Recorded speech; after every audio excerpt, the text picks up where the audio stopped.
Okay, baiklah. Assalamualaikum warahmatullahi wabarakatuh dan salam sejahtera. Okey, murid-murid semua sihat tak? Sihat, cikgu. Sihat, cikgu. Okey, terima kasih. Okey, semua sihat jaga kesihatan tau.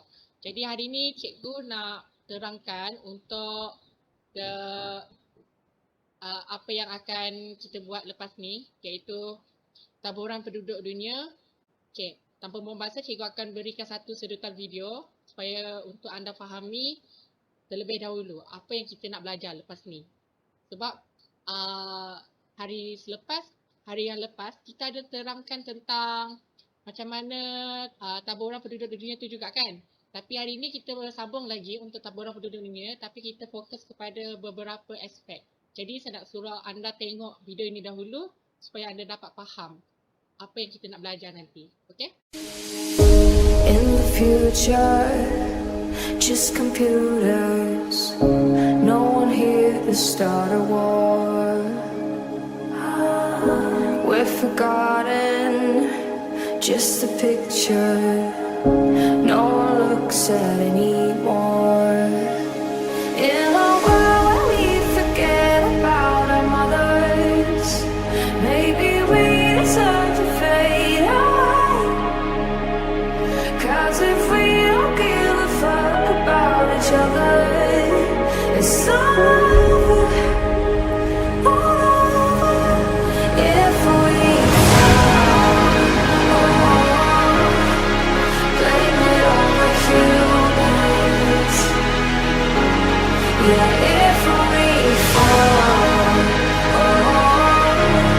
who saves us from these ruins?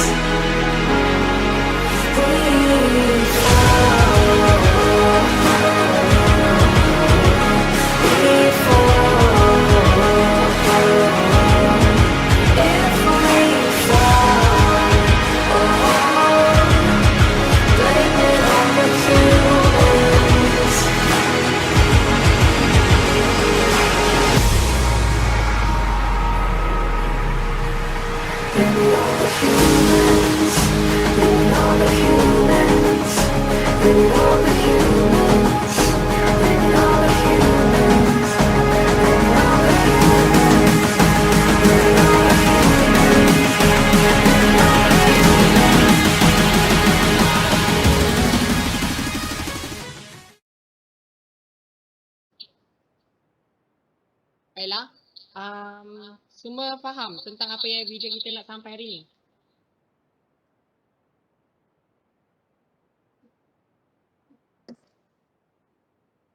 Faham? Faham. Okey, sekejap. Jadi, apa yang anda faham tentang video tersebut? Boleh saya jawab, cikgu? Boleh. Boleh, Alif. Saya nampak dari segi data penambahan populasi penduduk, cikgu. Okey, jawapan yang baik. Seterusnya, siapa juga nak jawab? Okey, Liana cakap taburan penduduk dunia. Okey, memang taburan penduduk dunia, tajuk yang besar. Jadi, menurut video ni kita faham tentang apa sebenarnya? Bagaimana manusia ini berkait rapat dengan bumi. Jadi, pertambahan penduduk dunia ni berkaitan rapat dengan kronologi masa, peristiwa-peristiwa bersejarah dalam dunia. Contohnya kita melihat kepada Perang Dunia Kedua. Bagaimana Perang Dunia Kedua menyebabkan meragutkan nyawa lebih daripada beratusan juta manusia ataupun ramai yang terkorban. Jadi, fokus kita pada hari ini kita melihat kepada taburan penduduk dunia, iaitu faktor-faktor dan kesan taburan penduduk dunia. Jadi, objektif pembelajaran kita pada hari ini adalah untuk membincangkan sekurang-kurangnya dua faktor fizikal dan manusia yang mempengaruhi pertaburan penduduk dunia dan menguraikan sekurang-kurangnya dua kesan taburan penduduk dunia padat dan jarang di dunia. Okey, semua faham? Faham. Faham. Faham, cikgu. Okey. Baiklah. Okey, selepas ni cikgu nak bagi kuis. Okay, semua boleh tengok dekat ruangan chat, dekat WhatsApp juga ataupun dekat sini pun boleh. Jadi, ni adalah ruangan chat yang cikgu akan bagi.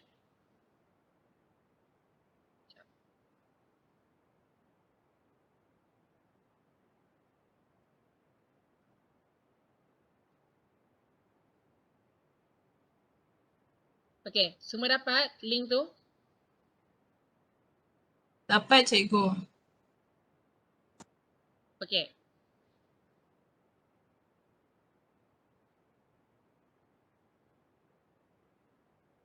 Jadi semua boleh jawab dalam masa 4 minit. Cikgu bagi masa 4 minit sahaja. Jadi anda semua boleh menjawab sekarang.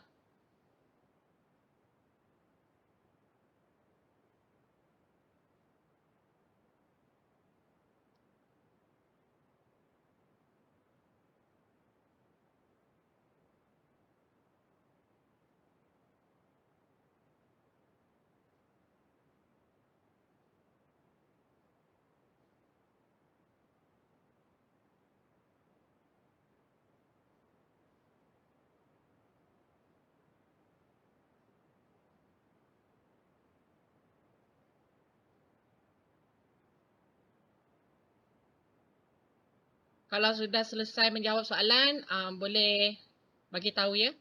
A few minutes later. Okey, semua sudah siap ke? Sudah. Okey, kita akan teruskan kepada perkara seterusnya, iaitu kita melihat kepada ni. Sudah dapat jawab, semua sudah dapat jawab soalan kan? Ya. Okey. Padahal dah sama. Okey, jadi untuk soalan pertama, dia ada terangkan tentang taburan penduduk dunia. Jadi kena pasti jenis taburan penduduk dunia ya. Jadi jawapan yang betul adalah padat, sederhana dan jarang. Jadi kita lihat dekat peta ni, macam mana peta ni dia ada ramai penduduk dunia. Contohlah kita tengok dekat India, lepas tu dekat timur China, lepas tu di utara China sikit, Jepun, lepas tu kawasan Indonesia. Ni merupakan kawasan penduduk padat. Kalau penduduk jarang, kita lihat dekat kawasan Saudi Arabia ataupun Arab Saudi, kawasan di Iran, kawasan di timur Eropah, itu kawasan penduduk sederhana. Manakala kita melihat kepada kawasan penduduk jarang, kita lihat dekat kawasan Kanada, kat kawasan Kutub Utara ni. Jadi ini adalah merupakan kawasan padang pasir apa semua. Ni merupakan kawasan yang penduduk jarang. Ni kawasan Australia juga penduduk jarang.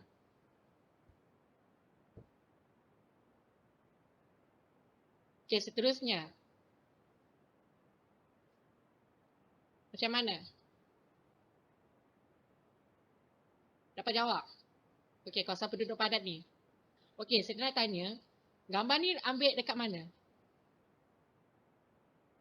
Ada siapa yang boleh jawab? Boleh buka mic ya? China. China. Okey, jawapan yang baik. Okey, jawapan yang betul adalah dekat China. Iaitu lebih spesifik lagi dekat kawasan Guangdong. Guangdong ni dekat dengan Hong Kong, Macau. So itu adalah dekat kawasan Guangdong. Okey? Dan kawasan penduduk padat ni ciri-ciri dia ada 4. Ada 3. Maafkan saya. Ada 3 ya. Kawasan perindustrian, bandar-bandar utama, pertanian di lembangan sungai. Kalau kawasan perindustrian, contohnya macam kawasan Manchester, New York, kawasan Shah Alam dekat Malaysia. Jadi itu adalah kawasan perindustrian. Dan kawasan bandar-bandar utama, contohnya macam Kuala Lumpur, Jakarta, Manila, Shanghai, Beijing, Tokyo. Dan kawasan pertanian lembangan sungai ni, kawasan yang ada tanah yang subur. Contohnya dekat lembangan Nil di Mesir, kawasan sungai Ganges dekat India dan kawasan sungai Yangtze dekat China.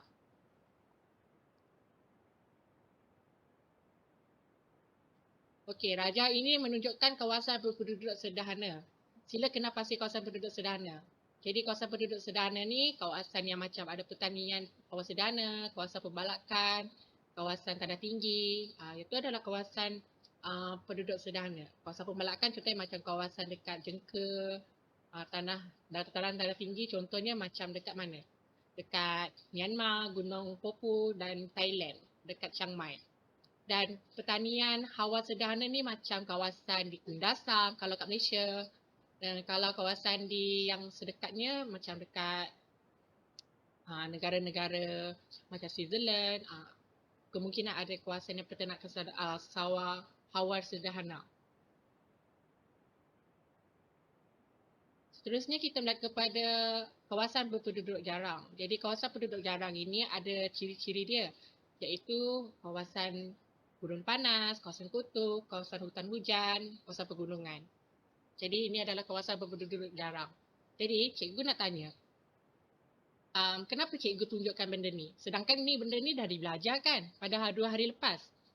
Jadi sebenarnya cikgu nak mengukir pengetahuan sedia ada kamu semua dan apa yang kita nak kaitkan dengan tajuk seterusnya. Kerana pelajaran yang minggu lepas ataupun 2 hari yang lepas menunjukkan kepada pelajaran yang berkait rapat tentang tajuk seterusnya. Jadi ini merupakan salah satu pelajaran yang seterusnya yang kita akan terangkan tak lama lagi. Jadi ada apa-apa pandangan daripada anak murid semua? Boleh Tak ada cikgu. Okey, siapa? Siapa ni? Syazani? Tak ada cikgu. Tak ada? Okey, cikgu panggil nama ya. Hidayah Johan? Apa yang anda faham tentang soalan ni tadi? Semualah. Tadi quiz Apa yang saya faham, saya faham mengenai kawasan berpenduduk jarang lah. Lepas tu, yang saya faham soalan ni, dia menceritakan mengenai ciri-ciri kawasan yang berpenduduk jarang. Betul ke cikgu? Okey, betul. Jawapan yang baik. Okey, jawapan yang baik daripada Hidayah Johan. Tania. Okey, semua boleh cakap Tania dekat dia ya. Dan betul lah apa yang dicakap oleh Hidayah Johan. Sebab kawasan berpenduduk jarang ni merupakan kawasan yang macam kawasan yang tak ada orang tinggal. Kawasan yang memang cuaca dia ekstrim. Contohnya macam kawasan kutub. Kawasan kutub ni kawasan yang sangat sejuk. Lebih daripada 50 darjah Celsius. Negatif ya. Kawasan hutan hujan, kawasan yang macam banyak hutan, banyak haiwan buas. Jadi memang susah untuk kita jumpa penduduk padat kat sana. Gurun panas, kawasan yang sangat panas, cuaca yang sangat panas. Pegunungan tinggi disebabkan oksigen tak ada.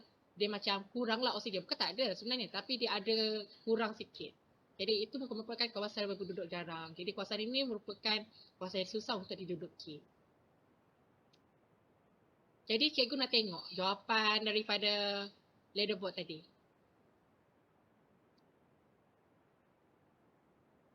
Okey, kita melihat kepada Google ya.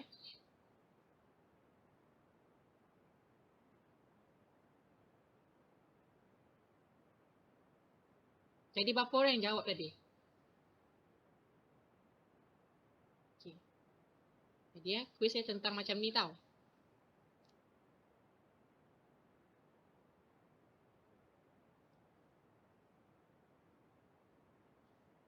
Jadi kita melihat kepada leaderboard. Siapa yang dapat tempat pertama?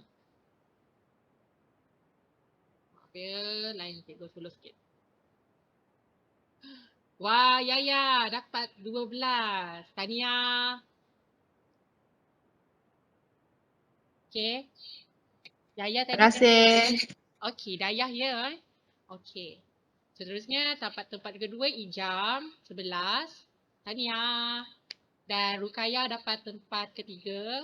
Izzah dapat tempat keempat. Dan kelima Azrul. Keenam Vero. 7 Gwen. 8 Alif. Dan yang lain-lain pula Atira mana? Tak dapat masuk lagi. Atira skip cikgu, dia tak tulis nama. Dia nafal. Oh, dia tak tulis nama. Okey, tak apa. ada lagi yang lain yang belum jawab. Tapi cikgu tengok majoriti mengambil peserta dekat kawasan ni. Tapi tak apa. Okay. Jadi apa yang kita faham dekat sini, okey, kumpulan pertama Yaya, Ijam dan Kaya. Okey, cikgu nak tanya soalan tadi lagi sekali.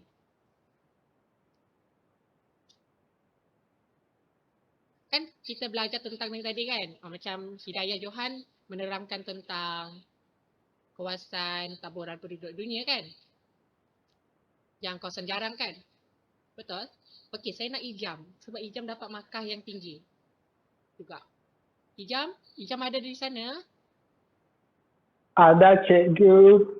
Okey, Ijam, boleh terangkan secara ringkas macam mana taburan penduduk dunia ni? Secara ringkas, dia ada tiga jenis. 3, okey. Yang pertama jarang, yang kedua sederhana dan ketiga padat. Okey, jawapan yang baik. Jadi, Terima kasih. apa yang kita faham, sama-sama. Okey, jawapan yang baik daripada Ijam. Jadi, apa yang kita faham dekat sini merupakan konotasi daripada taburan penduduk dunia itu sendiri. Dan bagaimana taburan penduduk dunia ini berkait rapat dengan kita sebenarnya.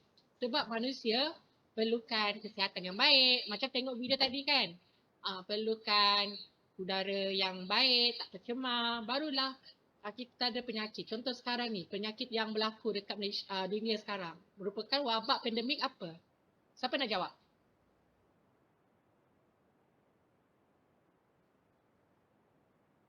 Okey, Rukaya? Oh, Liana cakap. Boleh ulang balik cikgu apa yang cikgu jelaskan tadi? Okey. Jawapan tadi cikgu nak terangkan macam mana perkara taburan penduduk dunia ni boleh menyebabkan beberapa implikasi yang berlaku dekat dunia sekarang. Contohnya apa yang paling dekat dengan kita. Macam Liana cakap, COVID-19. Jadi ada lagi yang lain daripada tu?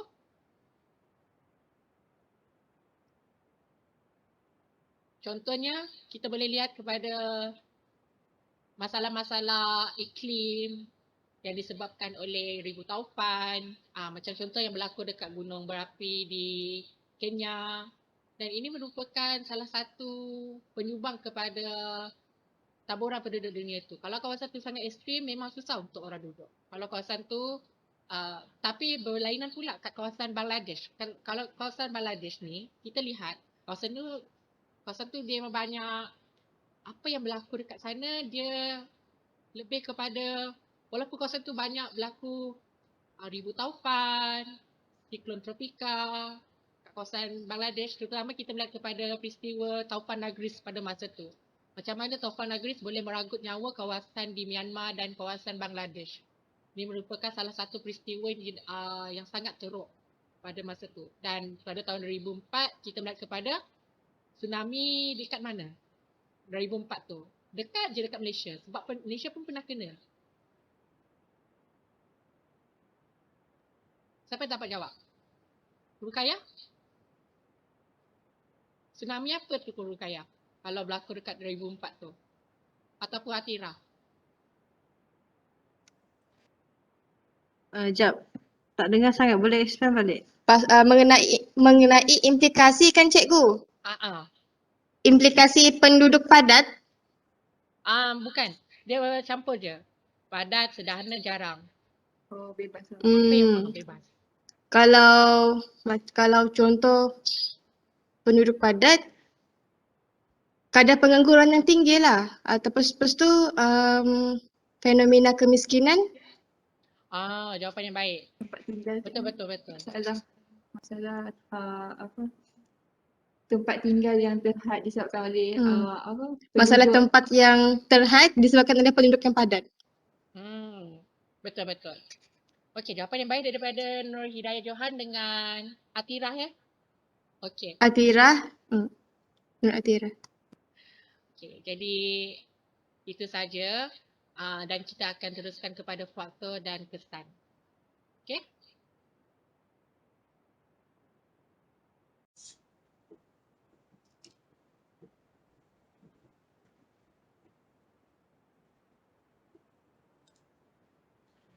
Okey, untuk pengajaran hari ini kita teruskan dengan faktor-faktor yang mempengaruhi taburan penduduk di dunia. Okey, kelas sebelum ni cikgu dah bahagikan kamu kepada 2 kumpulan. Jadi satu kumpulan untuk faktor fizikal dan satu kumpulan lagi untuk faktor manusia. Okey, dipersilakan kumpulan pertama untuk faktor fizikal, Gwendolyn. Okey, jadi saya Gwendolyn Geraman. Saya akan mewakili kumpulan saya untuk membentangkan faktor-faktor yang mempengaruhi taburan penduduk di dunia dari segi faktor fizikal. Jadi ahli kumpulan saya ada Alif Sharaf, Alin Jamaluddin, Liana Caroline, Muhammad Azrul, Nur Atira Suhaili. Sorry. Okay. Jadi faktor yang pertama ialah faktor bentuk muka bumi. Okay. Kawasan yang jenis tanah paman dan rata merupakan kawasan yang berpenduduk padat. Contohnya adalah lembangan Huanghe iaitu di China, dataran Ganze yang terletak di India dan tanah paman St. Lawrence iaitu di Amerika Utara. Seterusnya bagi kawasan yang tanah tinggi dan kawasan berpayah serta berhutan tebal merupakan antara kawasan yang mempunyai penduduk yang jarang. Contohnya kawasan tanah tinggi di banjaran Himalaya dan kawasan berpayah seperti di lembangan Kongo, Afrika. Jadi slide yang ketiga kami telah letakkan 2 gambar iaitu yang sebelah kiri ialah dataran Ganze di India dan sebelah kanan tu adalah St. Wilson di Amerika Utara. Faktor yang kedua ialah faktor iklim. Kawasan di Asia merupakan kawasan yang beriklim panas dan lembah yang menjadi faktor kepada tumpuan penduduk. Curahan hujan, suhu dan kelembapan udara di kawasan beriklim panas dan lembah dan menggalakkan dan mempengaruhi aktiviti pertanian. Manakala bagi kawasan yang beriklim sejuk yang melampau di kawasan seperti di kawasan tundar dan suhu yang terlalu tinggi menyebabkan kawasan tersebut berpenduduk jarang. Ini adalah kerana kawasan ini sangat tidak sesuai untuk didiami oleh manusia. Di slide yang seterusnya, kami telah meletakkan contoh gambar untuk kawasan tundar. Faktor yang ketiga ialah faktor tani. Chernozem, laterit, aluvium dan lana merupakan tanit yang subur dan kawasan yang mempunyai penduduk padat. Contohnya, tanit di lava base iaitu dari gunung berapi di Pulau Jawa, Indonesia. Kawasan yang bertanit podzol merupakan kawasan yang penduduk jarang. Contohnya di Siberia, Rusia. Slide yang seterusnya kami telah letakkan gambar yang sebelah kiri ialah contoh gambar di Siberia, Rusia, yang sebelah kanan adalah Pulau Jawa di Indonesia. Faktor yang terakhir ialah faktor saliran. Kawasan yang mempunyai saliran yang baik merupakan kawasan yang mempunyai penduduk padat. Antara kawasan yang mempunyai saliran baik adalah St. Lawrence di Kanada dan tebing sungai Chao Phraya di Thailand. Bagi kawasan yang gersang seperti Gurun Kalahari di Afrika Selatan dan Gurun Thar di India mempunyai penduduk jarang. Jadi slide seterusnya ialah gambar untuk St. Wilson di Kanada dan Gurun Kalahari Afrika Selatan. Jadi itu saja daripada kumpulan kami. Sekian, terima kasih. Okay, terima kasih untuk kumpulan pertama dan kita teruskan dengan kumpulan kedua iaitu faktor manusia. Okay, dipersilakan. Okey, Assalamualaikum dan salam sejahtera. Saya Siti Rokayah binti Mursyidi. Saya mewakili ahli kumpulan yang kedua. untuk membentangkan faktor-faktor yang mempengaruhi taburan penduduk di dunia, iaitu faktor manusia secara detail lah. Okey, seterusnya. Okey, dari segi faktor ekonomi, apa yang kita tahu, kawasan perindustrian merupakan kawasan yang mempunyai penduduk yang padat. Okey, contoh kawasan yang padat itu adalah Damodar di India dan Kuzbas di Rusia. Okey, apa yang kita boleh faham daripada di sini ialah kita semua tahu India memang terkenal dengan penduduk yang sangat padat dan sama juga dengan Rusia. Jadi agak common, dalam bahasa Inggeris agak common untuk kita tahu bahawa India ini adalah sebuah negara yang banyak melakukan banyak mempunyai aktiviti perindustrian macam kilang-kilang dan sebagainya. Dan selain daripada itu, kawasan pertanian juga merupakan kawasan antara kawasan yang berpendudukan padat. Contohnya di lembangan Sungai Mekong di Indochina, Delta Irrawaddy di Myanmar dan Jawa Tengah Indonesia. Kita kan berjiran dengan Indonesia, so kita tahu Indonesia pun penduduk mereka adalah sangat padat dan seperti yang kita tahu secara umumnya Indonesia memang banyak melakukan aktiviti pertanian, memang banyak aktiviti pertanian kat sana. Selain itu, faktor yang terakhir adalah kawasan yang berpendudukkan jarang pula selalunya mempunyai kegiatan ekonomi yang primitif. Sebagai contoh, di Sabah Sarawak, kita memang tahu lagi-lagi di kawasan pedalaman, mereka mengamalkan kegiatan-kegiatan ekonomi primitif. Antara kegiatan tersebut adalah pertanian pindah, memburu dan mengumpul hasil hutan. Itu sahaja, saya serahkan pembentangan kepada ahli sains seterusnya. Sekian, terima kasih.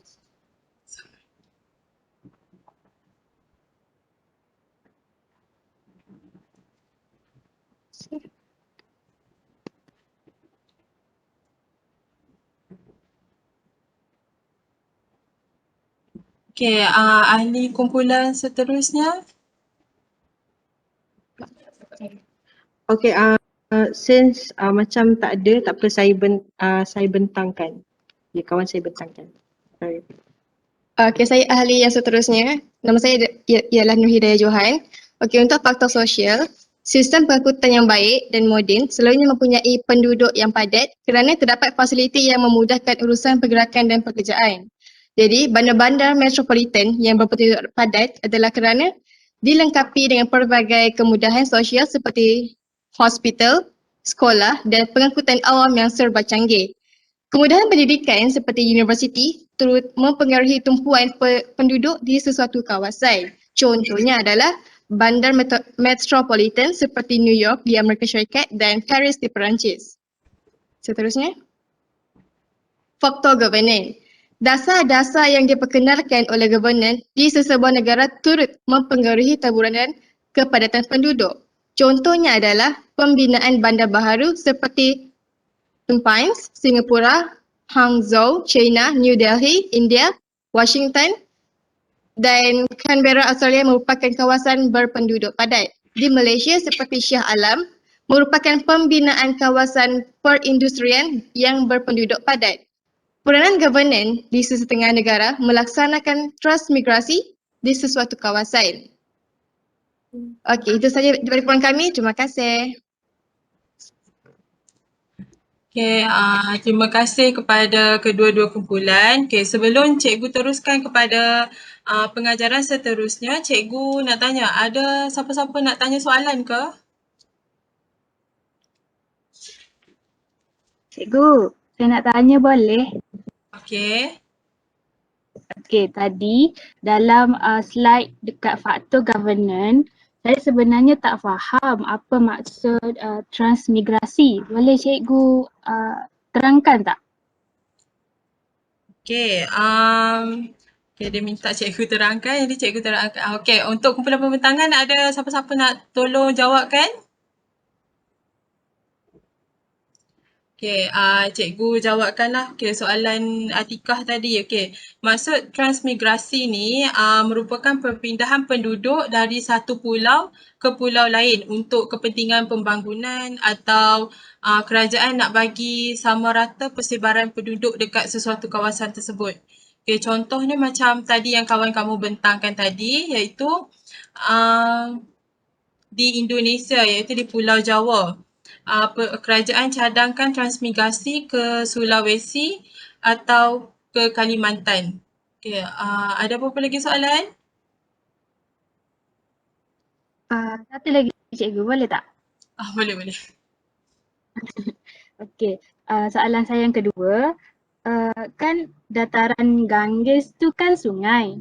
Tapi kenapa dataran tu dekat India tu dia tidak dimasukkan di dalam faktor saliran? Okey, untuk soalan tu, jawapan pada soalan tersebut, okey, dekat dataran Ganges ni kebanyakannya ialah hampir 95% dekat situ ialah tanah pamah. Jadi dekat situ kawasan yang rata dan banyak penempatan yang menempatkan penduduk sehingga kawasan tersebut jadi padat. Okey, jadi sebab tu dataran Ganges tu diletakkan di faktor bentuk muka bumi. Okey? Okay, untuk hari ini seperti yang kawan-kamu bentang tadi, kawan-kawan kamu telah menceritakan tentang faktor-faktor yang mempengaruhi kepadatan penduduk, di mana faktor tersebut terbahagi kepada dua, iaitu faktor manusia dan faktor fizikal. Okay, kita tengok untuk faktor fizikal dahulu. Okay, faktor fizikal ni terbahagi kepada 4 kategori, iaitu bentuk muka bumi, iklim, tanah dan saliran. Okay, kita tengok dulu untuk bentuk muka bumi, di mana selalunya penduduk padat ni ada di kawasan yang tanah pamah atau rata dan subur untuk menjalankan kegiatan pertanian. Manakala kawasan yang beralun seperti di kaki bukit, untuk di kaki bukit tersebut sesuai untuk penanaman getah dan kelapa sawit. Dan yang ketiga, seperti kawasan pendalaman, seperti di pendalaman yang berbukit dan berhutan tebal ni menjadi penghalang untuk penempatan dilakukan. Jadi kawasan tersebut penduduk dia adalah jarang. Okay, yang kedua ialah iklim. Okay, cikgu nak tanya Hidayah. Dekat Malaysia, kita mengalami iklim apa?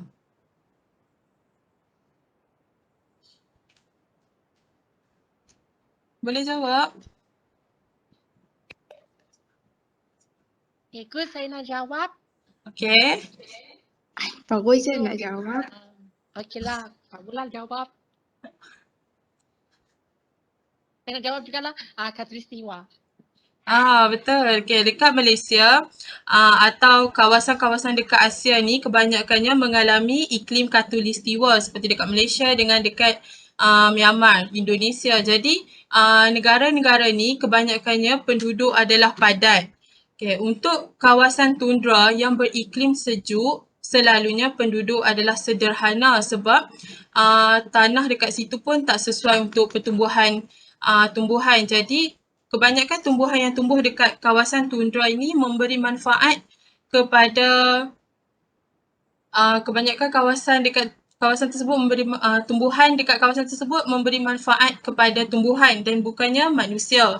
Okay, untuk kawasan gurun pula yang panas dan kemarau, jadi dekat kawasan tersebut selalunya penduduk jarang. Okay. Untuk yang ketiga ialah tanah. Okay. Untuk tanah ni, jenis dan kualiti tanah sangat mempengaruhi kegiatan pertanian dan penempatan. Jadi seperti yang kawan-kamu bentang tadi, macam tanah Chernozem, alluvium atau tanah lana ni, banyak kawasan tersebut ialah berpendudukan padat. Okay, yang keempat ialah saliran. Okay, saliran ni, kawasan saliran sangat sesuai untuk penempatan sebab tanah dekat situ selalunya subur untuk menjalankan kegiatan pertanian, perikanan. Contohnya dekat lembah Yangtze, Chao Phraya yang kebanyakannya ada penempatan dekat situ dan penduduk padat. Okay, untuk faktor kedua,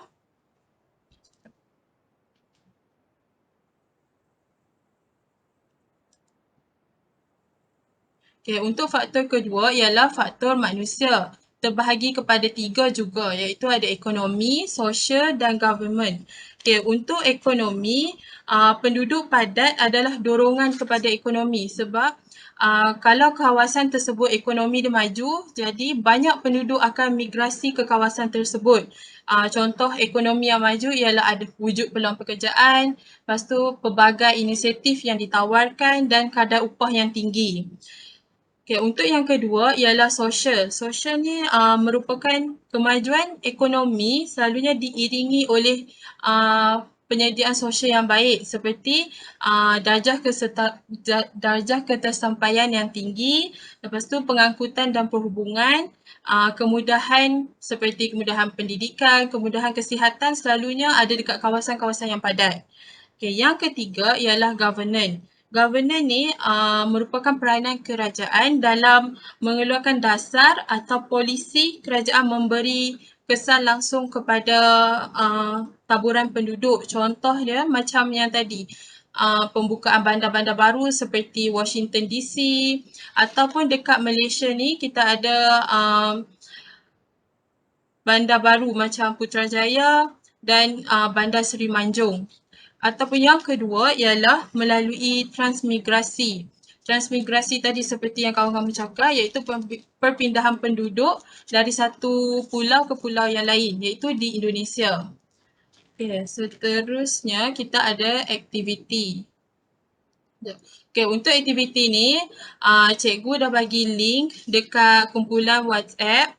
Jadi kamu boleh masuk link tersebut dan lepas ni cikgu akan tunjukkan gambar-gambar di kawasan berpenduduk, ada penduduk padat, jarang dan sederhana. Jadi kamu kena pasti kawasan-kawasan tersebut apa faktor yang menyebabkan kawasan tersebut berpendudukan sebegitu. Okey? Okay, untuk gambar yang pertama.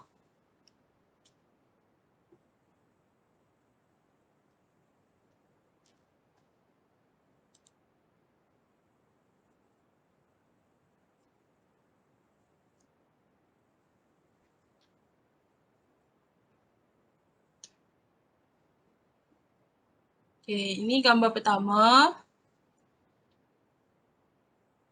Semua dah siap?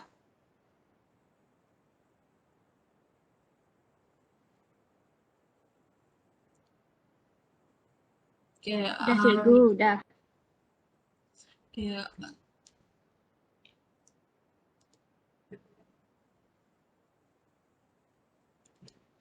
Okay, ini untuk gambar kedua dan ketiga.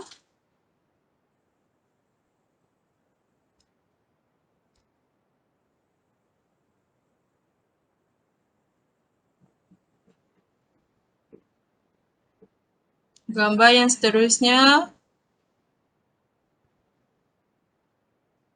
Okay, gambar ni sangat senang sebab memang dah nampak dia punya faktor tu. Okay, gambar seterusnya.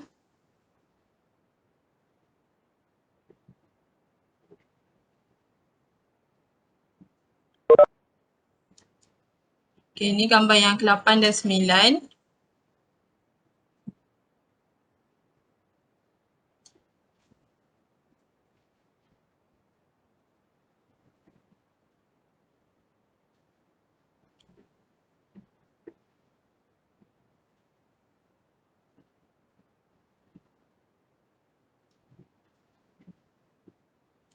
Okay, gambar yang ke-10.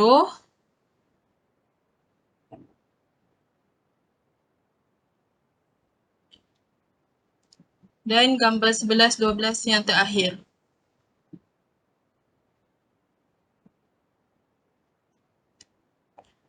Okay, semua dah siap? Dah cikgu. Okay, sekejap kita cek jawapan.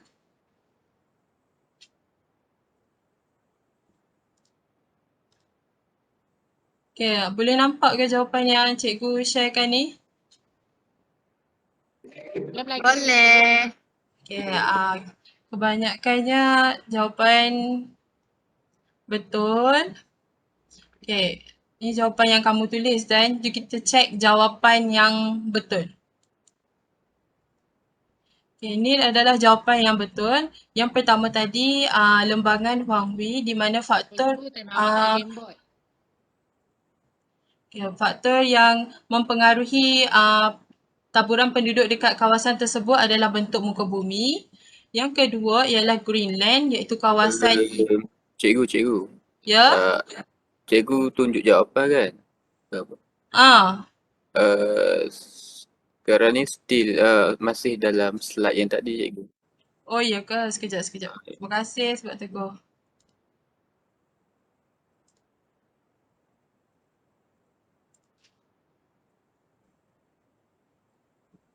Okay, dah boleh nampak? Baik cikgu. Baru boleh cikgu. Okay, terima kasih. Minta maaf tadi salah.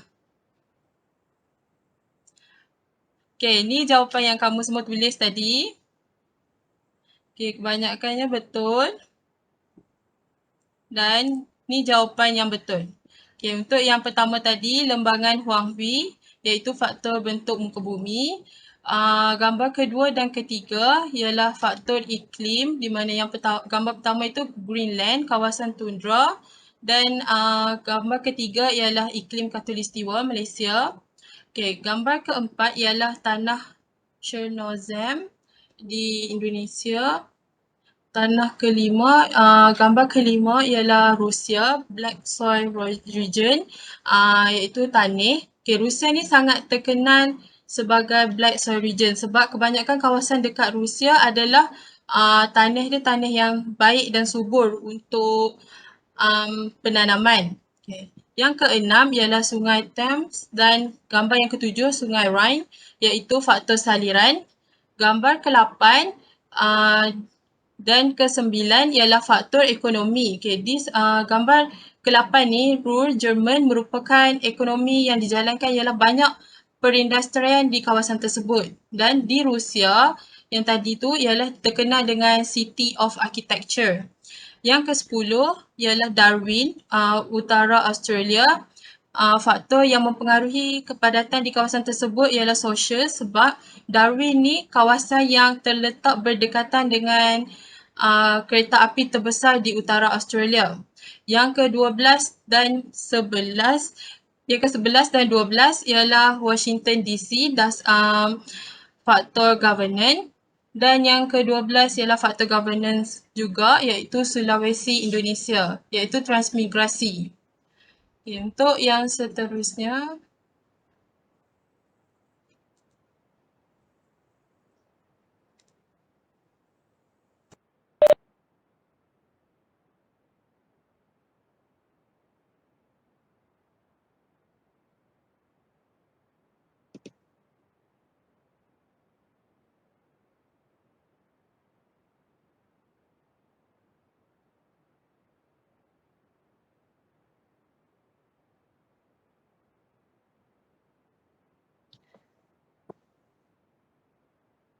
Okey, baiklah.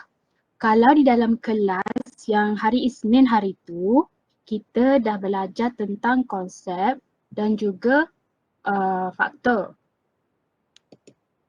Konsep dan juga jenis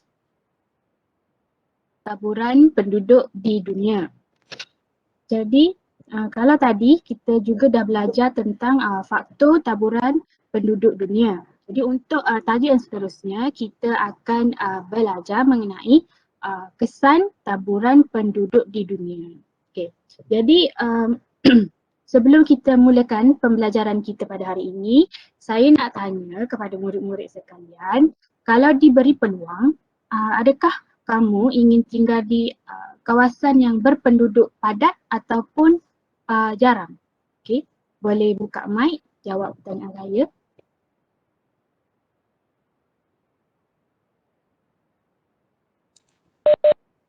Saya nak jawab cikgu. Saya lebih nak duduk dekat yang pendudukan yang jarang cikgu. Okey. Yang lain? saya nak jawab cikgu. Boleh.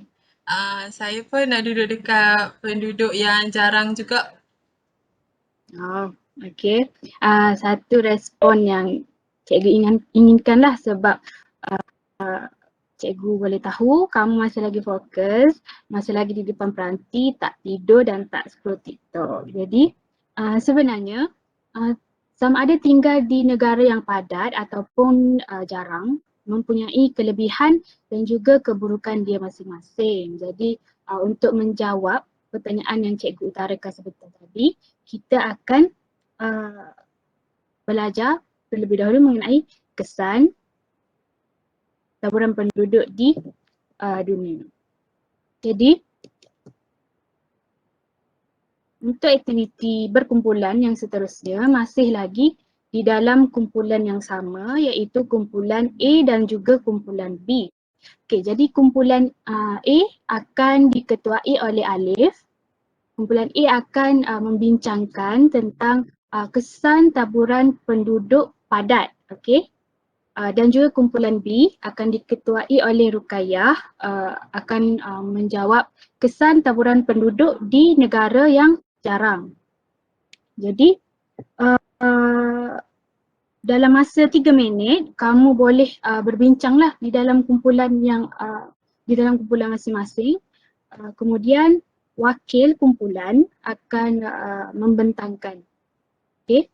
Jadi untuk Padlet yang saya beri link tu, kamu masuk ke dalam Padlet tu, kamu tulis terlebih dahulu nama negara yang kamu rasa merupakan satu contoh yang tepat untuk negara padat dan juga jarang. Kamu type je nama negara, dia akan keluar dan automatik pin akan dipinkan kepada lokasi yang kamu type. Okey. Kamu boleh berbincanglah di antara kumpulan kamu masing-masing. Baik, cikgu. Okey.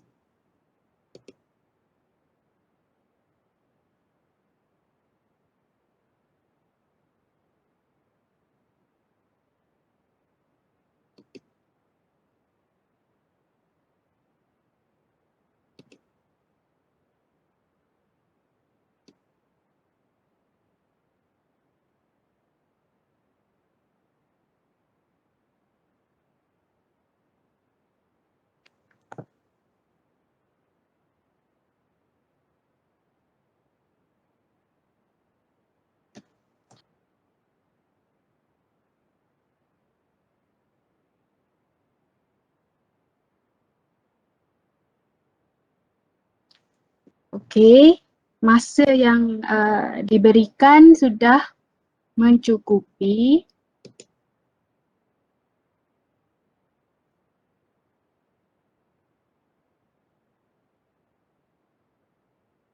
Murid-murid boleh lihat tak Padlet peta yang cikgu paparkan? Jelas tak? Nampak cikgu? Jelas ya? Jelas. Okey, jadi wakil kumpulan A sudah bersedia ke untuk menerangkan dengan lebih mendalam tentang tajuk awak? Dah bersedia cikgu. Okey, baiklah. Dipersilakan Alif. Baik. Assalamualaikum dan salam sejahtera kepada rakan-rakan sekalian dan cikgu. Saya Alif, wakil daripada kumpulan A, akan membentangkan mengenai taburan penduduk padat di dunia. Jadi, kumpulan kami telah mengenal pasti negara-negara yang berdepan dengan taburan penduduk padat, antaranya ialah China, Filipina dan Bangladesh. Seterusnya, di Sichuan, China, kepadatan penduduk di bandar telah menyebabkan berlakunya persaingan guna tanah. Hal ini kerana mereka memerlukan tanah untuk tujuan pertempatan, perindustrian dan pengangkutan. Persaingan guna tanah ini juga telah menyebabkan saiz tanah berkurangan dan harga tanah meningkat. Sesuai kita lihat di Manila, Filipina pula, kepadatan penduduk yang tinggi menyebabkan masalah pengangguran, kemiskinan, bandar dan juga tarikh hidup yang rendah. Pengangguran wujud kerana ekonomi dan peluang pekerjaan yang terhad tetapi bilangan penduduk yang ramai.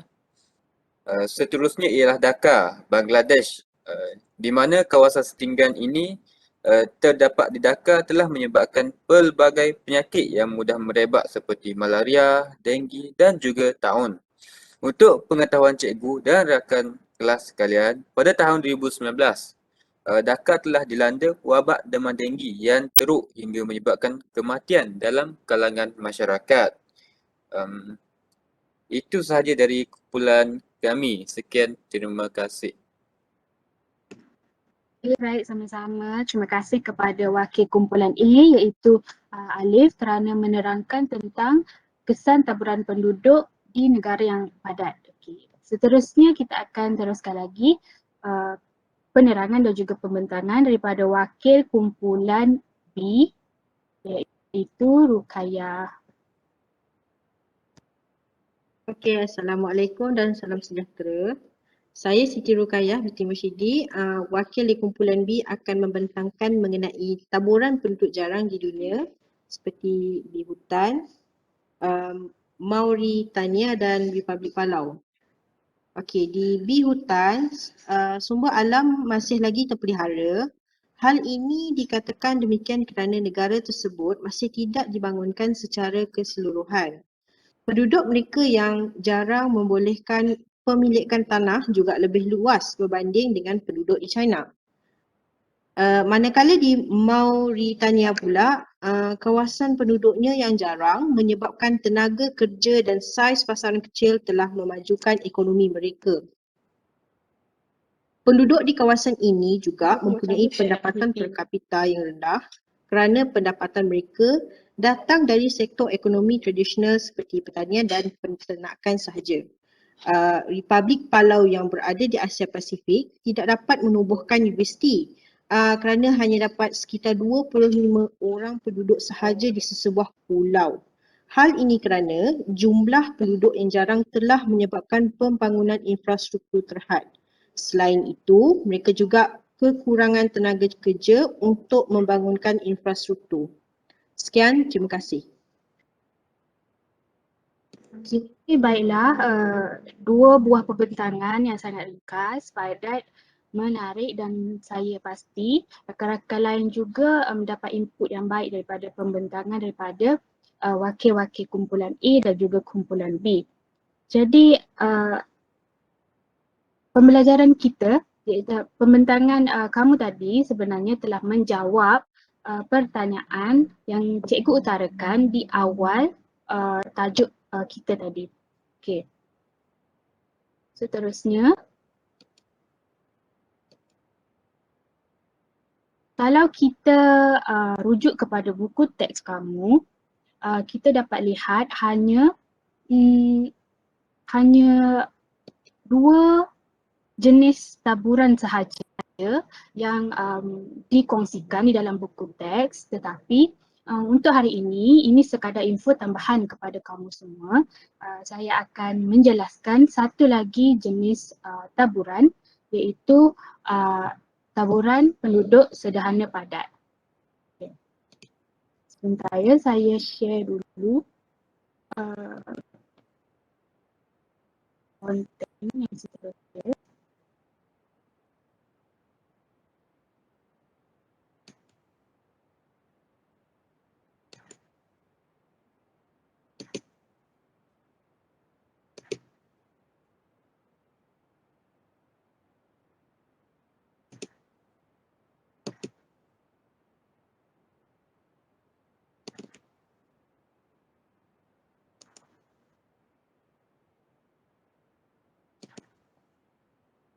Okey, kita masuk balik ya.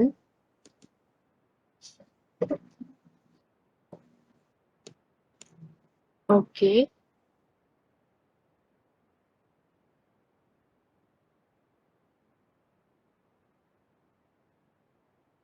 Boleh nampak ya slide cikgu?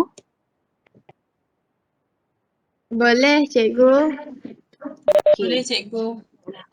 Okey, baik, terima kasih.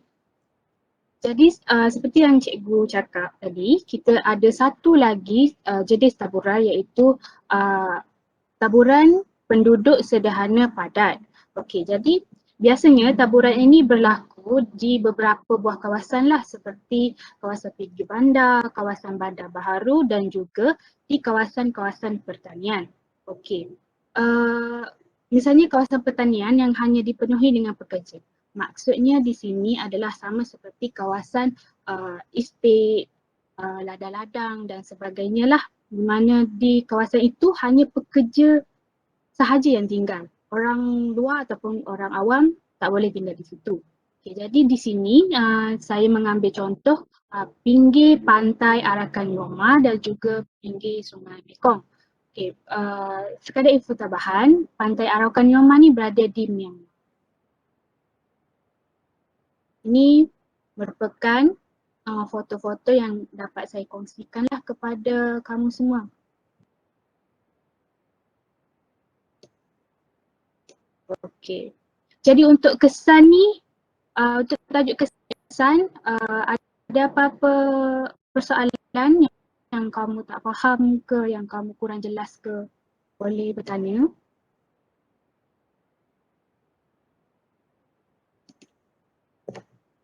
Okey, nampaknya tak ada soalan daripada kamu, jadi saya rasakan kamu semua memahami dan juga mampu untuk menghayati tajuk taburan penduduk dunia ini. Jadi sebelum kita mengakhiri kelas pada hari ini, saya ingin meminta seorang wakil di dalam kelas 4 Phoenix ni untuk membuat sedikit kesimpulan mengenai pembelajaran yang dapat kamu kongsi pada hari ini. Okey, boleh wakil seorang?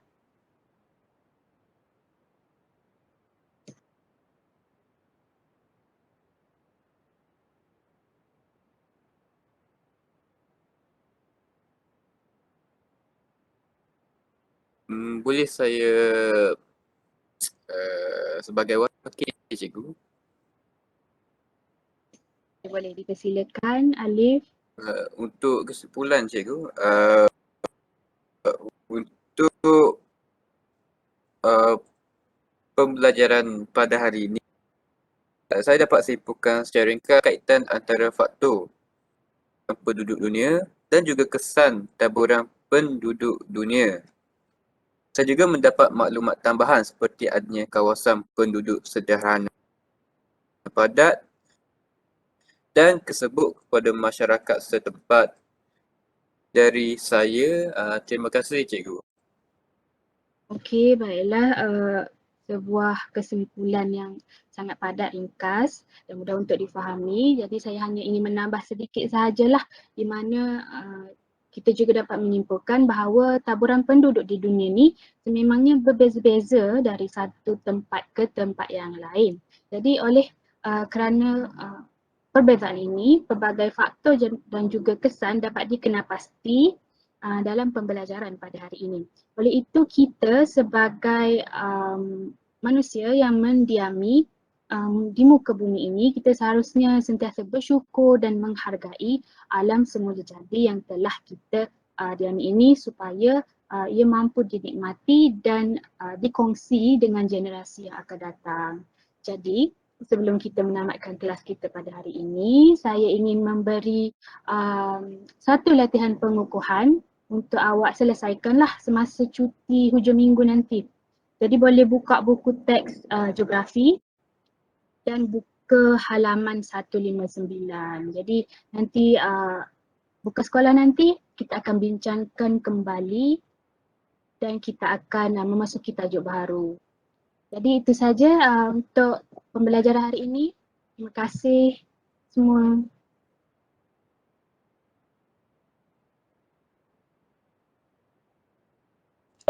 Terima kasih cikgu.